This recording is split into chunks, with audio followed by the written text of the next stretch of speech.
Assalamualaikum warahmatullahi wabarakatuh. Yang mulia Cikgu Muhammad Amirul bin Abdul Rahim dan rakan-rakan sekalian. Saya Muhammad Yazid bin Jailani, nombor metrik 21LL032, pelajar program Diploma Perguruan Agama Lepasan Ijazah Umum. InsyaAllah pada petang ini saya akan berkongsi dengan bis kita melalui video ini resensi atau review buku The 48 Laws of Power, iaitu pada hukum 43 yang berbunyi Work on the hearts and minds of others, yang lebih kurang maksudnya bekerjalah pada hati dan minda orang lain. Dalam bab 43 ini, penulis menyatakan bahawa apabila kita ingin berkemampuan untuk mengawal seseorang itu, pendekatan secara paksaan perlu dielakkan. Bahkan, kita perlu mendekati seseorang itu melalui hati dan perasaan serta memahami emosi, perkara yang disukai dan perkara yang dibenci olehnya. Penulis membawakan dua kisah dalam bab ini. Kisah pertama berkenaan dengan puteri Austria yang bernama Marie Antoinette yang berkahwin dengan anak Raja Perancis. Pada awalnya, rakyat menyukai beliau dan merasa teruja dengan kehadiran beliau. Namun begitu, setelah menjadi permaisuri Perancis pada tahun 1774, Mary telah menjadi boros dan tamak dengan berbelanja begitu besar seperti membeli pakaian mahal dan perhiasan-perhiasan. Hal ini telah berlanjutan dan menyebabkan perbelanjaan untuk beliau semakin meningkat, manakala keadaan negara Perancis pada waktu itu adalah sangat teruk. Pada tahun 1784, Mary telah terlibat dalam satu skandal dan aktiviti kewangan beliau telah didedahkan kepada rakyat jelata. Apabila berlakunya revolusi Perancis pada tahun 1789, keluarga diraja telah diusir dari istana dan pada tahun 1792, raja dan permaisuri telah dipenjarakan. Kisah kedua pula berkenaan seorang strategis perang dan ketua menteri ketika zaman Cina Purba, iaitu Zhuge Liang.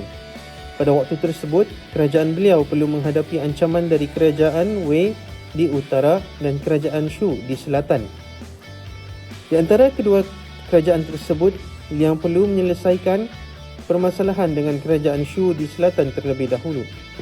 Walaupun pada awalnya beliau telah bersedia untuk menyerang dengan membawa bala tenteranya, beliau telah berubah fikiran dan hanya memasang perangkap untuk menawan tentera musuh.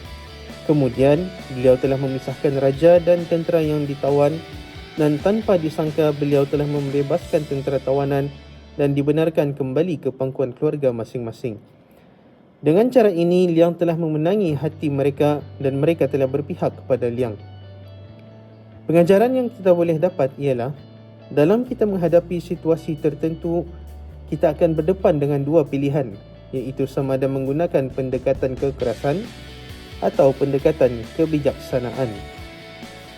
Pilihan pertama bersifat mudah dan cepat, akan tetapi ianya akan menimbulkan perasaan benci yang akhirnya akan memberi kesan negatif yang lebih besar. Pilihan kedua mungkin lebih susah, tetapi pendekatan ini lebih memberikan ketenangan dan membuka peluang yang lebih besar di masa akan datang. Kekuatan. Pertama, memahami keperluan dan kehendak orang lain adalah penting dalam memperkukuhkan hubungan antara satu sama lain. Kedua, kaedah kekerasan perlu dielakkan, walaupun ia mungkin cara yang mudah dan cepat.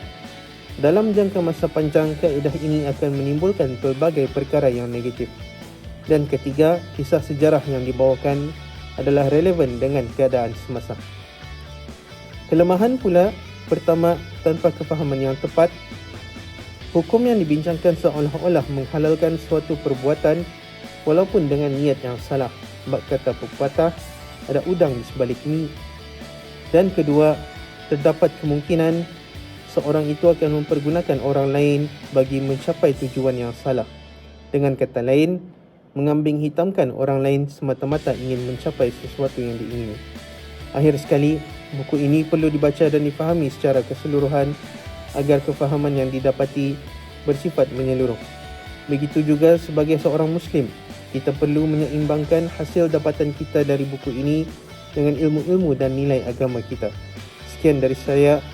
Assalamualaikum warahmatullahi wabarakatuh.